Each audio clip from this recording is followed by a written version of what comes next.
يا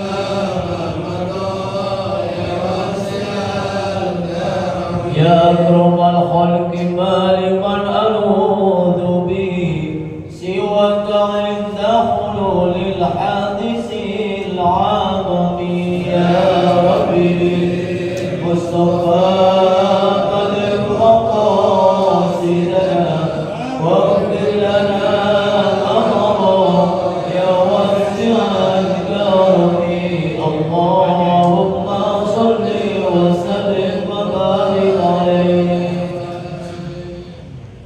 Assalamualaikum warahmatullahi wabarakatuh. Bismillah walhamdulillah wal khairu wasyarru bimasyiatillah. Allahumma salli wa sallim ala sayyidina Muhammad ibn Abdillah wa ala alihi wa sahbihi wa man tabi'ahu wa wala. La hawla wa la quwwata illa billah, amma ba'du. Fa inna asdaqal hadithi kitabullah wa khairal hadi hadi sayyidina Muhammadin sallallahu alaihi wasallam wa syarrul umuri muhdatsatuha wa kullu muhdatsatin bid'ah wa kullu bid'atin dhalalah wa kullu dhalalatin finnar. Subhanaka la ilma lana illa ma 'allamtana innaka antal alimul hakim. Rabbi shrah li sadri wa yassir li amri wahlul 'uqdatam min lisani yafqahu qawli. Amin. Yang sama-sama kita hormati dan muliakan guru kita Ustaz Dr. Andes Haji Asman bin Haji Abdul Rahim, Ketua Masjid Al-Istiqomah Ustaz Haji Asmani bin Kiai Haji Abdul Rashid Siddiq, bapak-bapak, ibu-ibu hadirin jamaah yang dimuliakan oleh Allah.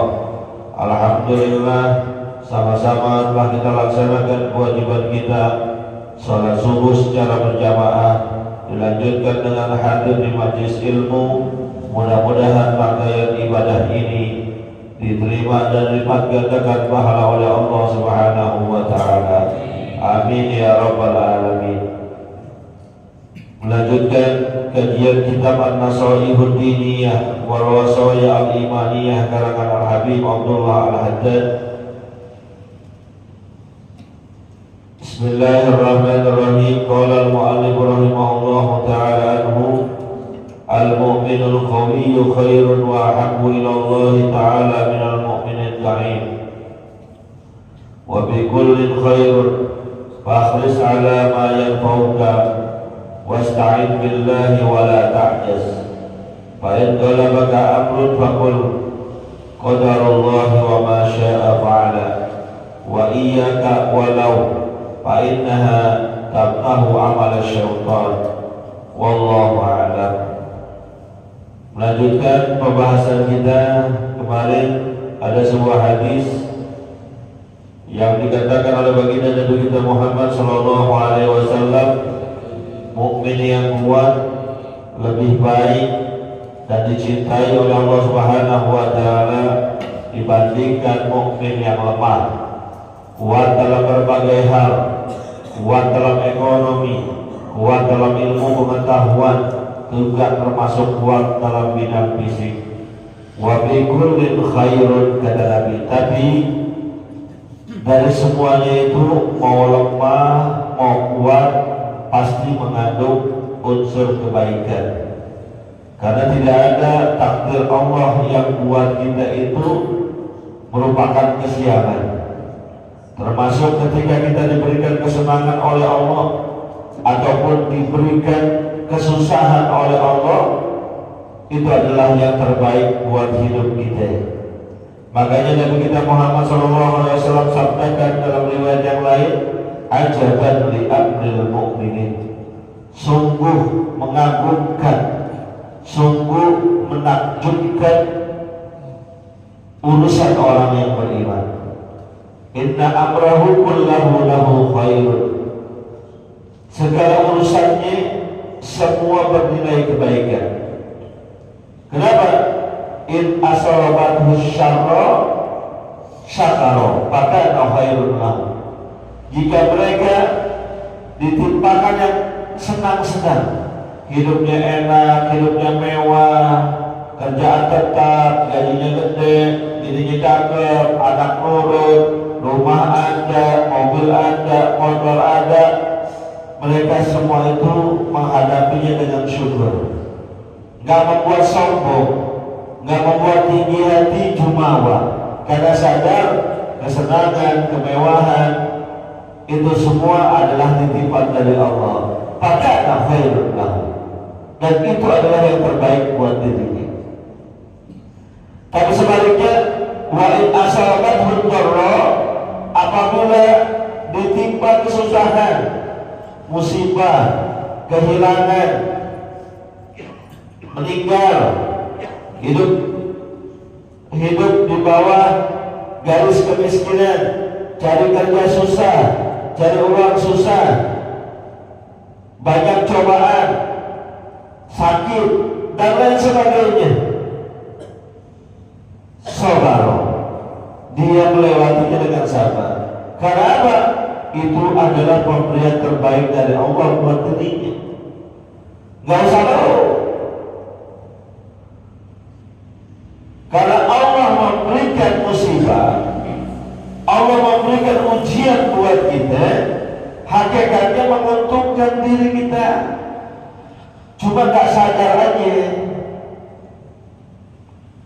Kita dikasih musibah, apapun itu bentuknya, dengan musibah itu menyebabkan tambahan pahala, menyebabkan gugurnya dosa kita, kehilangan uang, kehilangan motor, kehilangan orang yang kita cintai. Itu adalah ujian dari Allah, musibah yang dengannya bisa boleh jadi dihapuskan dosa dan kesalahan kita. Diberikan ujian berupa penyakit, baik penyakit ringan maupun penyakit berat, batuk, pilek, demam, encok, asam urat, keseleo, jantung, stroke. Penyakit yang paling berat itu stroke. Biasa ember aja berat, apalagi stroke itu maksudnya.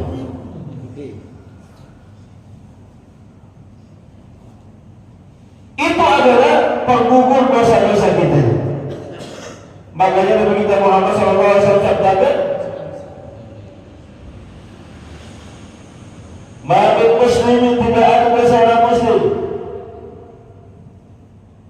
asabahullahu, Allah berikan dia berupa musibah, min hammin wala hasanin, rasa bingung, khawatir, was-was,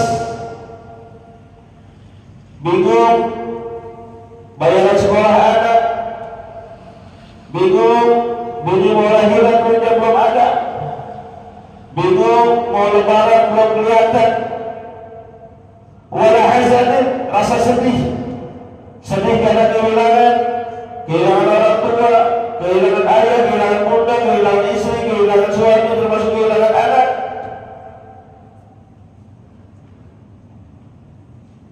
Hatta syaukata yushamuha, sampai kata baginda Rasul, rasa sakit akibat tertusuk duri, tertusuk peniti, tertusuk jarum, sakit kan? Sakit ya, walaupun mungkin sakitnya tidak seberapa. Maka kata baginda Rasul, illa kafarallahu biha khatayahu, maka yang sebab-sebab itu menyebabkan Allah hapuskan segala dosa dan kesalahan yang pernah dilakukan.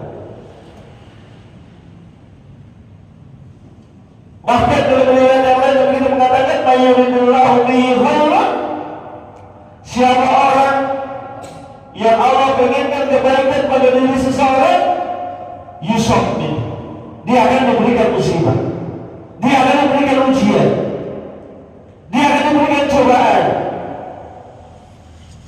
Jadi tidak ada yang menguntungkan buat kita.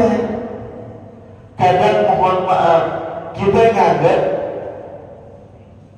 yang gak enakin itu ujian, padahal yang enakin juga itu ujian. Punya duit 100 juta di kantong kita, ujian bukan? Pak, punya duit 100 juta, ujian bukan? Ujian. Karena itu akan ditanya oleh Allah. Gak punya duit sama sekali, ujian bukan? Lebih ujian lagi. Punya rumah cantik, rumah mewah, ujian bukan? Ujian. Tidur di kolong jembatan, ujian bukan? Lebih lagi ujiannya. Tapi apapun ujian yang Allah berikan kepada kita, itu pasti sesuai dengan kadar kemampuan manusia tersebut yang diberikan ujian oleh Allah. La yukallifullahu nafsan illa wus'aha. La yukallifullahu nafsan illa ma ataha. Gak bakal diberikan ujian, diberikan beban kepada seseorang sesuai dengan kadar kemampuannya. Jadi senang ujian, di situ mengandung kebaikan, susah juga ujian, dan di situ juga mengandung kebaikan. Tergantung bagaimana kita menyikapinya. Tahris ala ma yanfa'uka, dan kata baginda Rasul,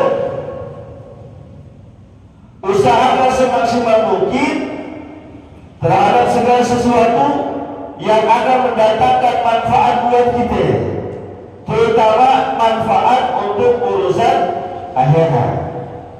Untuk urusan dunia, manfaat usahain, kejar, cari. Terlebih lagi kalau manfaat itu adalah manfaat untuk urusan akhirat, lebih kejar lagi, lebih cari lagi.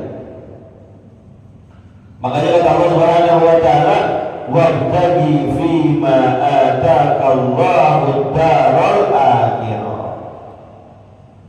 Carilah oleh kalian bagian-bagian yang Allah berikan kepada kalian di negeri akhirat.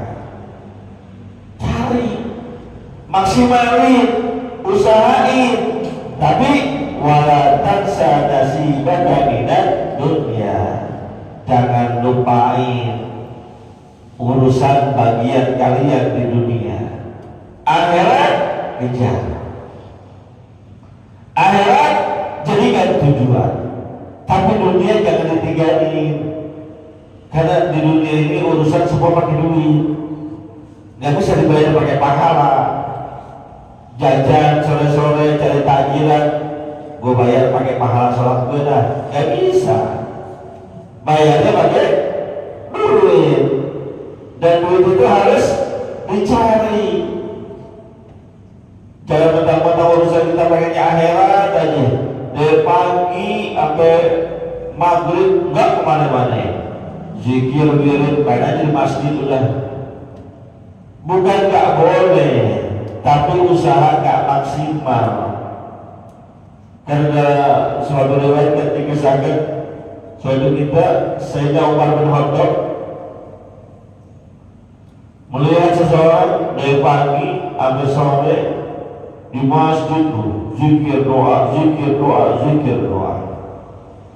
Penasaran dia, ditanyalah orang itu,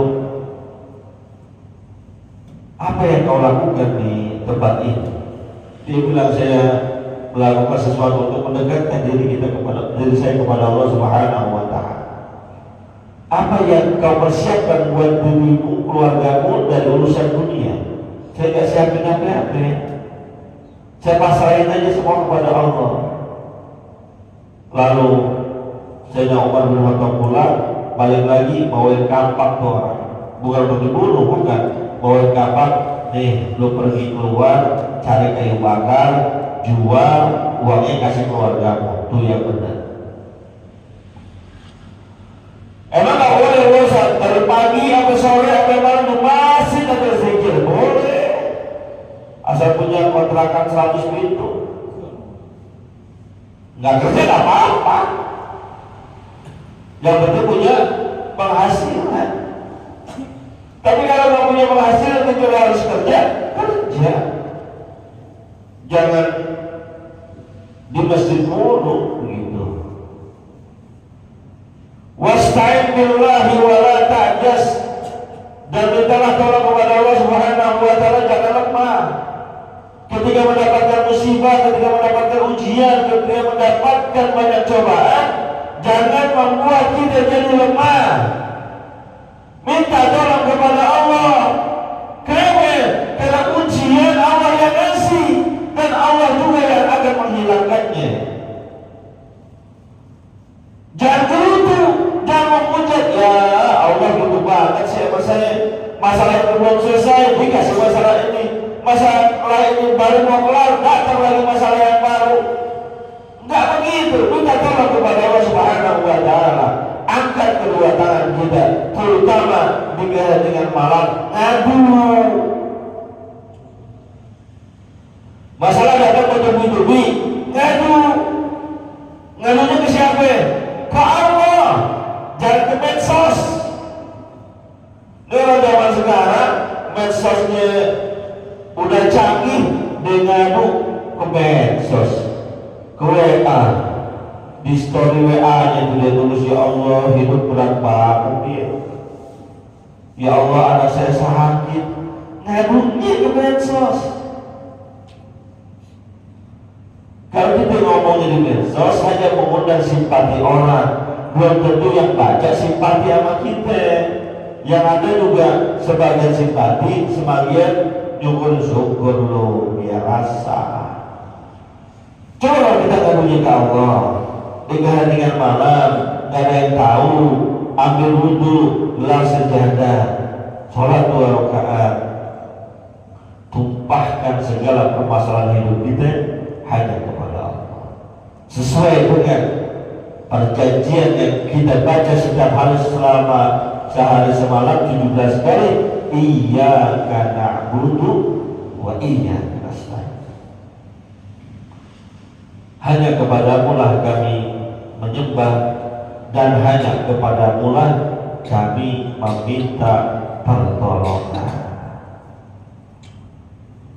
Minta tolong kepada Allah. Fa'in qalabaka amrun faqul qadarullah wa ma syaa fa'ala. Apabila kamu ditimpa sesuatu yang gak ngenakin, maka katakanlah qadarullah, ini merupakan takdir Allah.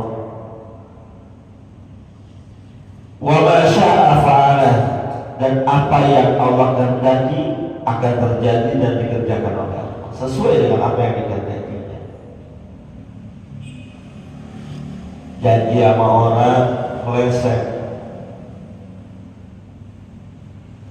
Ada orang janji sama kita pengen bawain duit, atau pengen bayar utang, atau pengen beli barang sama kita, pengen beli tanah kita, kan lumayan tuh. Mau lebaran jual tanah, ada yang pengen manjain, kan lumayan ya. Jual motor, jual mobil, jual perhiasan. Ada yang udah janji, tahu-tahu nggak ada kabar. Padahal pasti banget ngomongnya, tak sore saya datang, saya manjain tuh. Sampai maghrib, sampai malam kita tungguin, nggak datang-datang. Jangan dulu, gimana sih jadinya tuh orang udah ditunggu-tungguin. Bilang aja qadarullah, inilah takdir Allah. Itu terbaik buat kita. Bisa boleh jadi itu orang pengen nipu, bisa boleh jadi kalaupun kita terima duitnya akan hilang dan lain sebagainya. Motor hilang, kita taruh di parkiran. Zaman sekarang kan gampang banget motor hilang, baru ditaruh, pas balik lagi udah nggak ada. Kesal gak? Kesal gak? Kesal, siapa yang gak kesal? Motor hilang. Tapi kembalikan kepada Allah, ini adalah ketentuan oleh Allah. Makanya Islam itu indah banget. Ketika tertimpa musibah kita, yang dilakukan adalah hamidallah wastarja, bersyukur kepada Allah kemudian beristirja. Motor hilang, kesal kita, hamidallah kata Nabi, bersyukur kepada Allah, alhamdulillah, kemudian istirja, inna lillahi wa inna ilaihi raji'un. Alhamdulillah dulu, karena itu hakikatnya bagian dari kenikmatan, cuma kitanya belum tahu hikmah di balik sebuah kejadian. Kadang-kadang baru terungkap kemudian.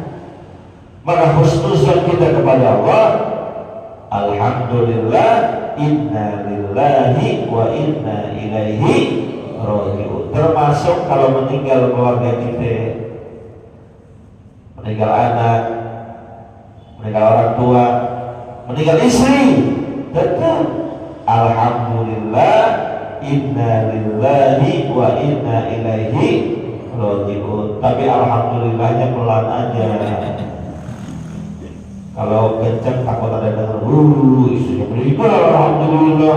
Emang dasaran aja mau malu lagi. Tuh, ada aja orang yang komen.